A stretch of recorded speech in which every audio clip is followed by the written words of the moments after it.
All right, good morning, everybody. It is Thursday morning, and as we have done for countless times now, we've been doing this for quite some time. I'm not sure what the exact window is, but we've been doing it for a while. You are joining us for what we call Java with Jay. Basically, what that means is it's a topic that we find that comes up from time to time at the office, and in an effort to get this out to you guys in a somewhat timely fashion, we want to put something out a little bit quicker than wait for a newsletter or wait for something else to come out on the website. And we usually keep or limit our time on this topic to just about a half hour or so, get you out of here about 10 o'clock so you can get on with your day. We feel like that is about as long as it takes to enjoy one cup of coffee, hence the name, Java with Jay. Today's topic is using your assets to age in place. And so what do we mean by that? Well, one of the things that we're constantly talking about here at the office is what we call the care continuum. And what we mean by the care continuum is as we all get older, at some point, the journey takes us on a particular path. And the path usually looks something like this. We can all be home for as long as we can be home. And this is everybody, right? This is not necessarily age based, right? We can all be home as long as we can be home and be independent, take care of ourselves, and do all the things that people need to do while they're living at home. But unfortunately, as we all get older and as the frailty factor increases and things like that, in some cases, being at home and being alone and handling these things now, especially as you get older, I know it's not necessarily age specific, but especially as we get older, which is kind of the framework that we're talking about here, at some point you start to need help doing things. Now, I don't know what those things are. They're different for everybody, right? It could be as simple as I don't cut the grass anymore. It could be as simple as I don't clean my gutters anymore. I don't do any yard work anymore because it's just a little bit too tough on me physically. But then there's also some cognitive challenges, right? I'm struggling to pay my bills. I'm struggling to understand my finances. And then in addition to that, there might be some personal physical challenges where, I'm having a tough time getting dressed in the morning because of some physical limitations. I'm having a tough time making my own food. I can't necessarily cook. It's becoming a little bit of a risk to be, have an open flame and make meals. And I'm having a tough time showering, and I'm having a tough time just carrying out some of the things that are known as the activities of daily living. And so when those things start to become a real challenge, you have two options. One option is bring either family in to help out with this, bring aides, home health aides, things like that in to help out with this, or you move on from being at home and you move on to some type of assisted living arrangement where those additional assists, those helps, that type of assistance exists on site someplace else, right? Rather than bring the help in at the home, you choose to go out to where the help is, and then you look at any number of different facilities that are probably in and around your community that offer these types of living arrangements, right? You move in, they give you a certain type of residential arrangement, whether it's a one bedroom, whether it's a two bedroom, whether it's a studio. And then along with that, they provide meals and there's different activities. And there are all kinds of folks there with a whole host of different levels of independence. Some people are in there and they're driving and they're playing golf and they're playing pickleball and they're very, very active. And other people are in that type of assisted living arrangement because they have some physical limitations, some cognitive issues, and they're not as independent, but they're striving to keep a level of independence for you.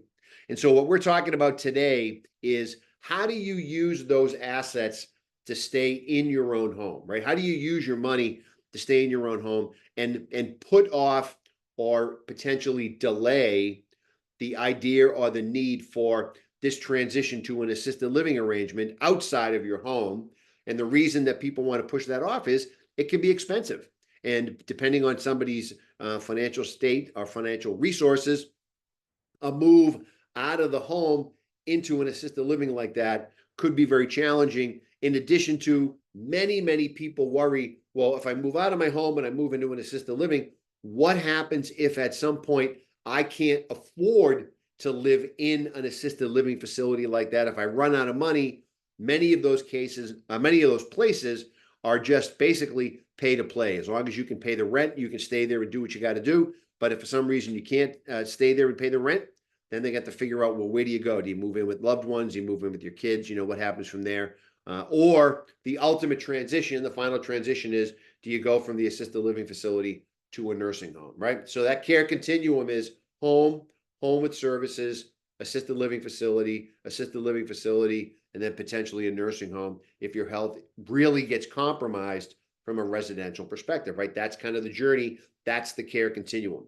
And so what we're talking about today, what we're focusing on today is how do you use your assets to stay in place? So there's a couple of things that we try to explain to people in terms of doing this. This really comes down to what type of care do you need and how are we going to pay for it? Okay. And we're focusing today on care in your home. Okay. Now, there's a couple of ways that this care gets provided, or how you use your assets to stay in your home. If you have a lot of foresight and you're very concerned about this and you have the resources to do it, what some people will do is absolutely nothing. They just say, look, you know what? I've got the money. I'm willing to commit to using my money to stay here in my home as long as it takes. I'll spend all of my retirement money. I'll spend all of my savings. And I'm even willing to use my house and the equity that I've accumulated in my house over 30 years, for example, paid off the mortgage, hopefully. I'm even willing to use that to stay here. The goal is to basically use every last red cent that I have to stay here in my home. Now, that might mean, as I mentioned, draining retirement accounts, closing down 401ks, closing out IRAs, using all of your savings. And then when it comes time to use your house, in many cases, we have clients who might take a house, convert it into a reverse mortgage asset. I know that's a dirty word for a lot of people, reverse mortgages, but they do potentially have a place to play in this part of somebody's planning, and then convert the equity into it. And then they will use their money to pay for all the care that they're going to need in their house, right? So you're basically saying, I'm not going to an assisted living, I'm not going to a nursing home, but I'm going to create that environment here in my own home, and I'm willing to use all of my resources that are at my disposal to do something like this, okay? And I've talked to my family, and my kids understand this, and everyone understands that there's probably not going to be a huge pile of money left at the end of the day. And whatever's left, whatever happens to me, that's going to be available to them. But I am really committing to using all of my resources to staying here because I want to stay in control, right? And then what that usually looks like, or what that usually means, is the care that you might get, the help that you might get, the things that you might get that help you live at home would come from usually a combination of things like family members, right? So anybody I talk to in our office, they always tell us, I remember when, we would go over either to my mother and father's house or to my grandmother's house. I'd go over on the weekends. I'd cook some meals, or I'd make some meals at my house. I'd bring them over. We'd kind of stuff the fridge with everything in Tupperware containers. So I knew that they had meals during the week. All they had to do was heat them up. And then between the meals that I provided and the stuff that we had hanging around the house, and then between all of my siblings and I checking in on mom and dad, coming in, seeing how everybody's doing, that works. And that's going to work until it doesn't work. And then everybody says, well, Jay, what does that mean? And I tell everybody, you'll know what that means when it happens. But the idea is that the family unit, right? And this is a throwback, when people all lived very close to one another and they all lived on the same street or one or two streets over from grandpa and nana or whatever have you. People were constantly keeping an eye on everybody. They were checking on everybody to make sure that everybody had what they needed, right? So you're basically taking the approach that between my own financial resources and the help and the assistance of my loved ones, that I'm going to be able to stay in this home for as long as I'm able to do that. And we've had lots of stories with lots of clients that have had a lot of success with this model, if you will, because everybody's close by. And for a whole host of reasons, it's worked out. People had the right job opportunities in the sense that they had a lot of flexibility and they could help and do all these things. And they would check in and they would have phone calls. I have a client of mine who calls, they call the house on a regular basis every day, 5:30. That's their job, right? That's their job. They have other siblings who are required for calling at other times during the day, but this is how they manage a somewhat long distance, not super long distance, but a somewhat longer distance relationship where they're just constantly checking in to make sure that everybody's okay and that everybody's doing well. And so that works, right? For them, that works. So this is where you're going to use your own resources. You're going to use your family ties. You're going to use your natural support network to stay in your house, and everybody's on board. And that's the key to this. Everybody's on board, because this is where things can start to fall apart. If you have a sibling that's supposed to be on meal duty this week and they don't get the job done, well, that's a problem, right? That falls back on other members of the family to say, look, you were the one who was supposed to be making meals this week, and then I make them next week, and then our brother makes them the week after. And if you didn't do your part, that becomes a real challenge, and that can be very, very hard. So you need to obviously have a very consistent level of commitment and involvement around this arrangement. But this is basically a do-it-yourself approach, and it can work in the right situations with the right people. It can work. Obviously, if somebody has very high level physical limitations or very high level cognitive limitations, this may not work as well. If you're dealing with somebody who's suffering from dementia or Alzheimer's and they can't be alone and they can't be left in their house and they can't, they need more care, more supervision, this model, this do-it-yourself model may not work. But as we all get older and as the frailty level kind of increases, this could work for some window of time. How long that works, I don't know. You'll know when you're dealing with everything, but that's one option. So it's the idea of, we're going to pull together and we're going to make this thing happen. That's one option, okay? The other option is you can supplement that by a combination of yourself, combination of your family, and then you might start bringing in some home health aides to fill in on some of these issues, right? So during the week, you can get the meals covered because everybody can make all the meals, but during the week, somebody needs help either getting their day ready, getting dressed for the day. Somebody might need help showering. Somebody might need help bathing. Somebody might need some help with some med reminders and things like that. So you can fill in some of the blanks with some type of, usually through an agency or something like that, where they can come in and help start filling in some of those spaces that you may or may not be able to fill in, either because of geographic considerations because of work considerations. In a lot of cases, now that the pandemic is kind of, we're on the potentially the back nine of this thing, a lot of these remote from home options are starting to kind of wind up. And so people who had a lot of time to be able to do some of this find themselves in a position where they don't have as much time as they did. So now some of this help might transition to some type of agency where you bring in some home health aides. Now, the challenge with bringing in some of the home health aides is there tends to be turnover. So if your loved one gets really attached and likes a certain person that comes in, that person either may leave the job, they may get called on to another job or another position or something like that. So there's usually some turnover in that role that can create some problems. Like every position, you're going to get good people, you're going to get bad people. Some person might come in and work out really well. Somebody else might come in not so great. So there might be some challenges there. So there's a little bit of a loosey-goosiness to the quality sometimes of the folks that you get, which can create a little bit of turmoil in this situation. And they usually want a certain amount of time, right? They don't want to just come in for 20 minutes, help somebody throw on a sweatshirt and get their day going and out the door. A lot of these agencies will have a minimum. They might want a 2-hour minimum. They might want a 3-hour minimum.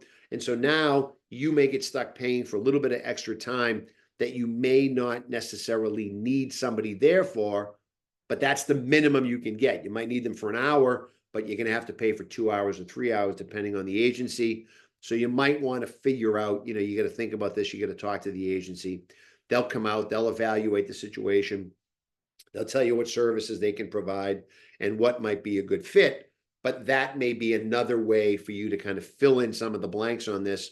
So now you've got this hybrid plan where you've got some folks who are coming in from your family, and then you've got some folks that are coming in from an agency, and together that scheduling, which can be a little bit of a challenge. That's part of the challenges that you see in a situation like this, is coordinating all that, but that could work, right?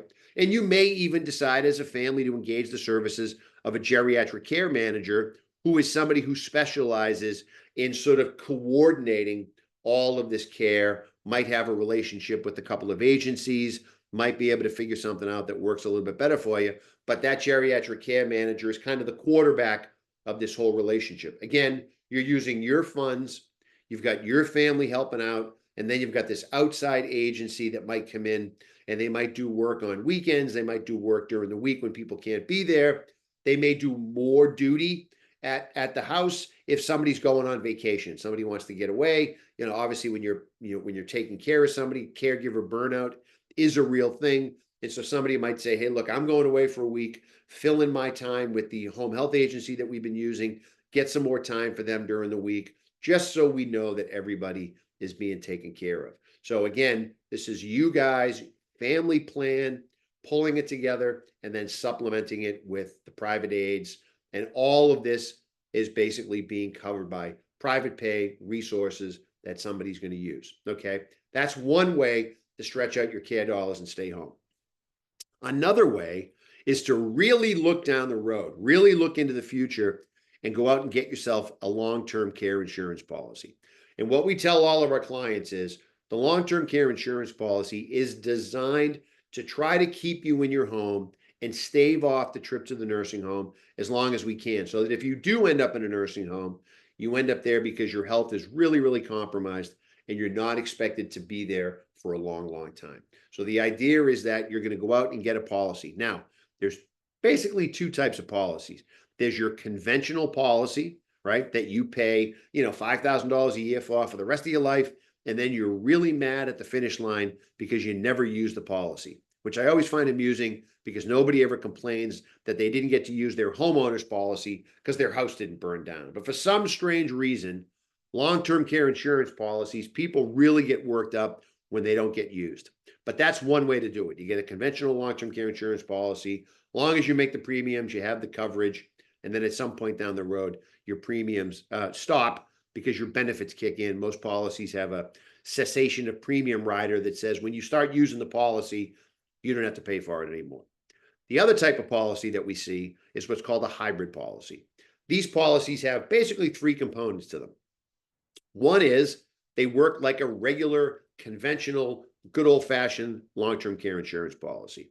Now, they're usually either a one-pay or maybe a 10-pay, which means they take the premium and they break it up into one payment. Let's call it $50,000, or it's 10 $5,000 premiums, and then you're done with it. Okay.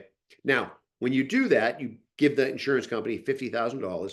They will in turn, based on your age and based on the underwriting, they will give you a certain amount of long-term care dollars, just like a conventional long-term care insurance policy. So your policy might be one pay, $50,000, and your long-term care dollars might be $275,000, for example.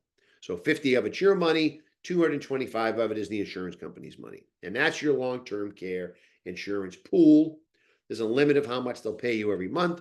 And then there's usually an end window on this thing where it's usually good for around 6 years. Again, like a regular conventional long-term care insurance policy. But there's two other features that come into play. One of them is it has a little bit of a life insurance kicker.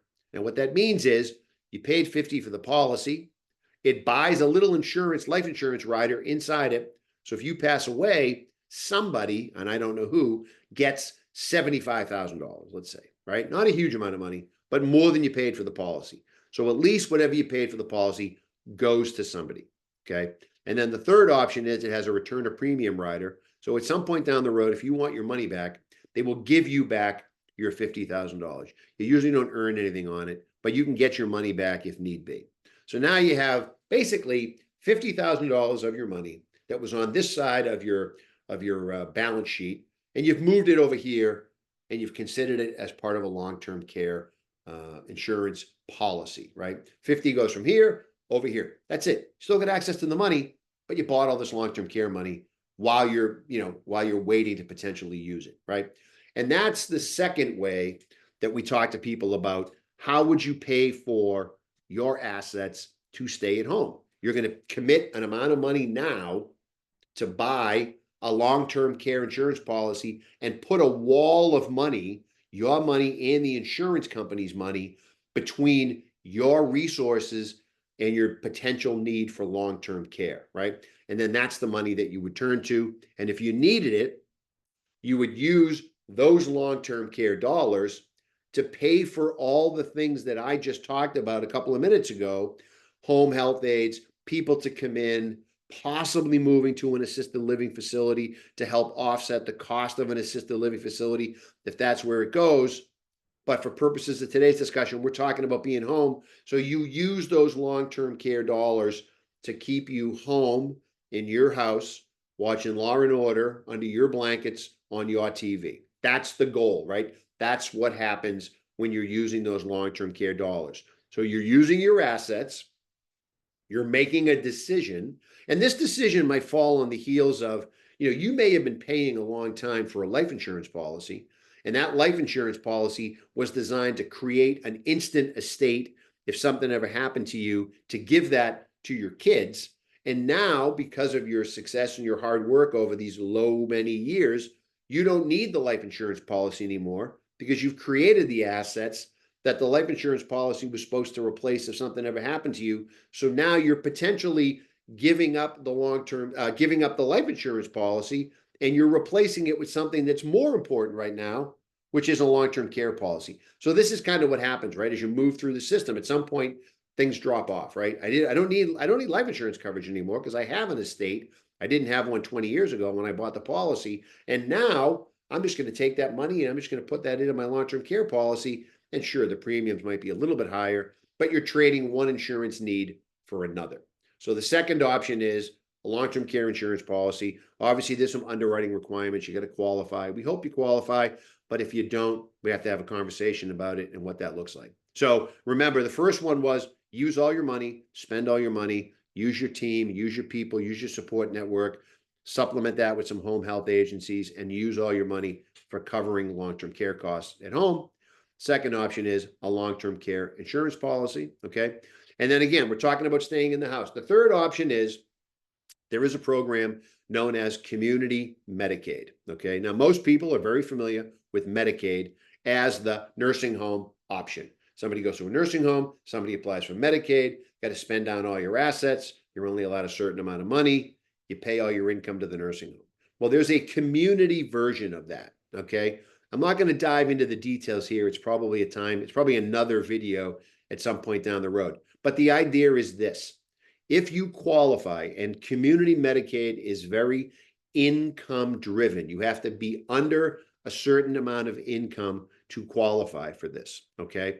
And you also have to qualify from an assets picture the same way you would qualify for long-term care insurance in a nursing home, okay? So you're subject to the same income qualifications, and you're subject to the same asset qualifications, and then your eligibility is driven by your income. If your income is too high, you don't qualify for community Medicaid. It's not an option. If you do qualify for community Medicaid, basically what happens is a local aging service access provider, a local ASAP, will come out and evaluate your care needs, okay? You have to qualify for community Medicaid. There's an application. You got to put it in with Mass Health. So you'd have to go through that process.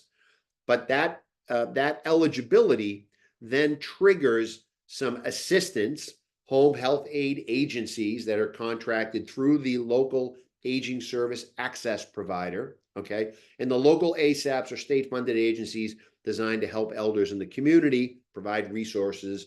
And so what those ASAPs would do is they would come out and they would screen you as a Medicaid recipient, if you will, and then they would figure out how many hours a week they can come in and provide care for you. Again, so this is community Medicaid, and it's basically Medicaid services in your home.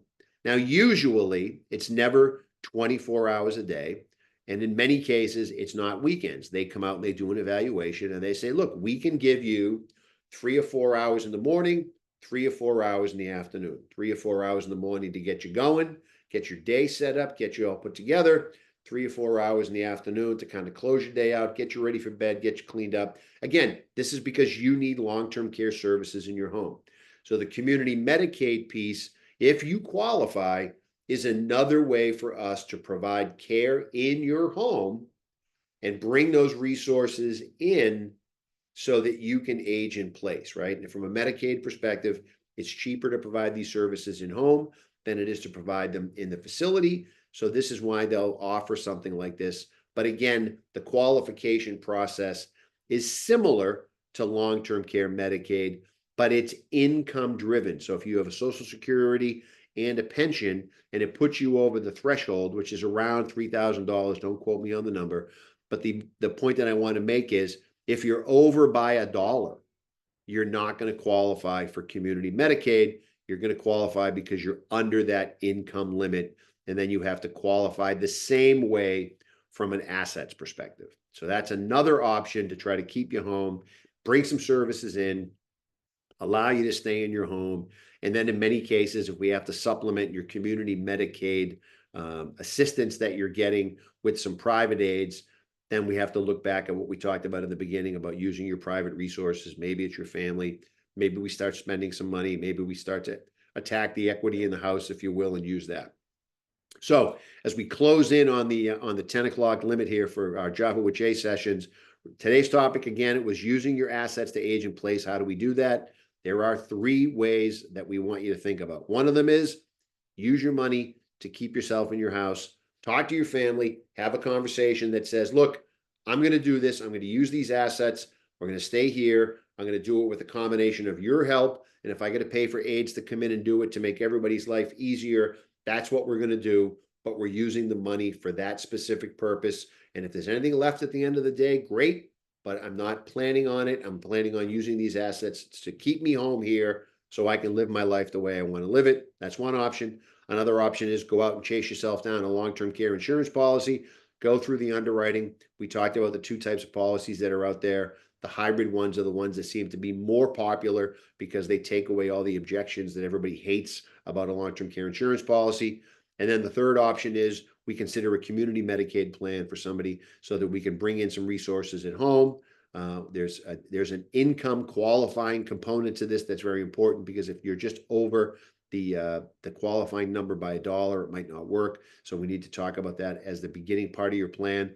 But those are the 3 ways that we would approach or that we would have a client think about approaching, trying to provide long-term care services in your home if that's the goal, so you can stay there as long as you want and live your life as independently as you possibly can, again, in your own house, surrounded by family and friends, as opposed to having to move out or transition to usually the assisted living facility is the next step.